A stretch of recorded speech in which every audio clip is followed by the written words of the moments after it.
Some runners do one marathon a year, others run one every month or even more.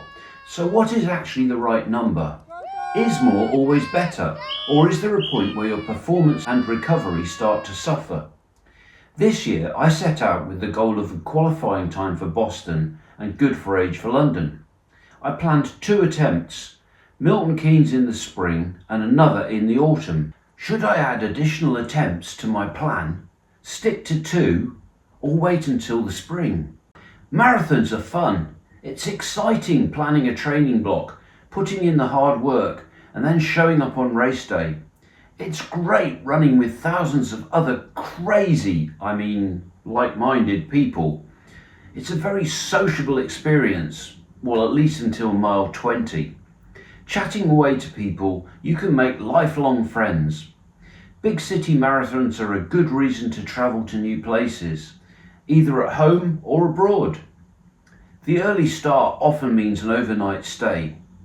I'm lucky enough to have a family who are running crazy.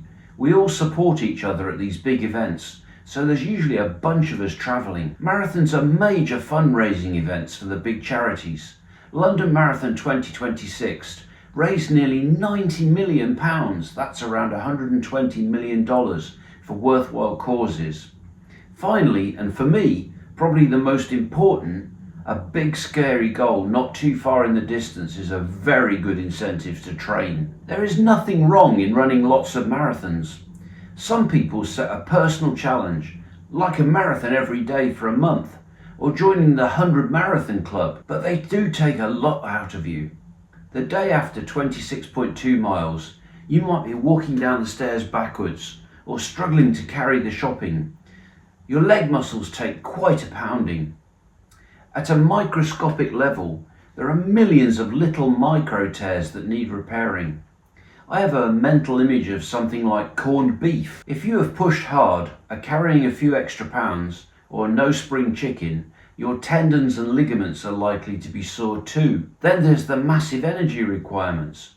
You will have completely depleted your body's glycogen reserves and then some.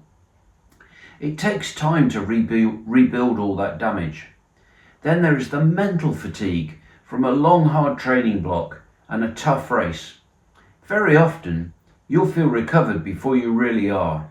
Before every race, there is a taper as you reduce the volume of your running to be fresher on race day. Then there's the race itself, and then there's the recovery period. Many runners don't allow enough time for recovery. Coaches quite often say, a week totally off followed by several weeks of easing back into training are a wise investment, especially with creaky old bones like mine. I'll put a link at the end of this video to the challenges I faced from my most recent marathon. If you take a short 2-week taper and 3 weeks getting back into training, making 5 weeks off training, roughly a month. If the goal is to just complete each marathon, people who are in very good condition and who have a strong endurance background and base could probably take on marathons a month or 2 months apart. I know people who have run marathons 2 weeks apart or even less. I'm not sure I'd recommend that. 4 to 5 weeks between easy-paced marathons would seem like a sensible minimum to me. With that kind of thinking, it might be possible to approach double figures in a year. But if, like me, the goal is more performance-focused, with a qualification time or specific personal best in mind, a more typical marathon training block will be at least 16 weeks.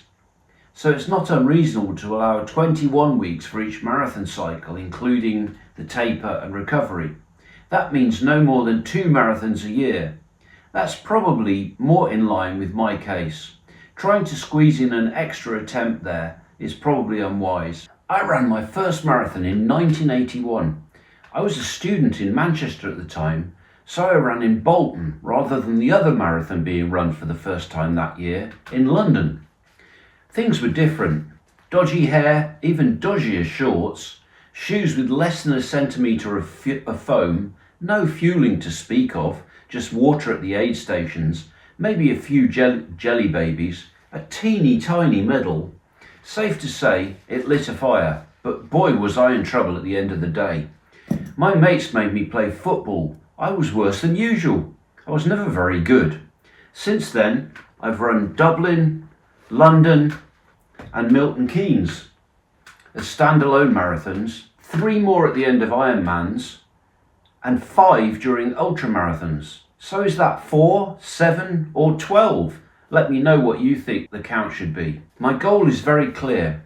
I want to qualify good for age for London and qualify for Boston. Milton Keynes was the culmination of 20 weeks of training on the Norwegian singles marathon plan from James Copeland's excellent book. Unfortunately, I didn't qualify. That was no fault of the training plan. My muscular endurance wasn't up to the task. The closing date for qualifying times for 2027 London is September 2026. It's now July and I'm just returning to normal training after my post-Milton Keynes injury. I've had to accept that there just isn't enough time for me to build back to the form and get robust enough to hold the pace to the end of a marathon in time. So I've had to take the tough decision to give up on another attempt this year. Can you run 10 marathons in a year? Probably. 20? Maybe. But it would be a real stretch. But if your goal is to perform at your best, less is likely to be more. The right number depends entirely on your objectives, fitness levels and robustness. Added to that, as an older runner, I've certainly found that I need to be more deliberate about my recovery than I was in 1981. How many marathons do you run a year? Do you agree with what I've said? I'd love to hear your feedback in the comments. Real running, real testing, real data.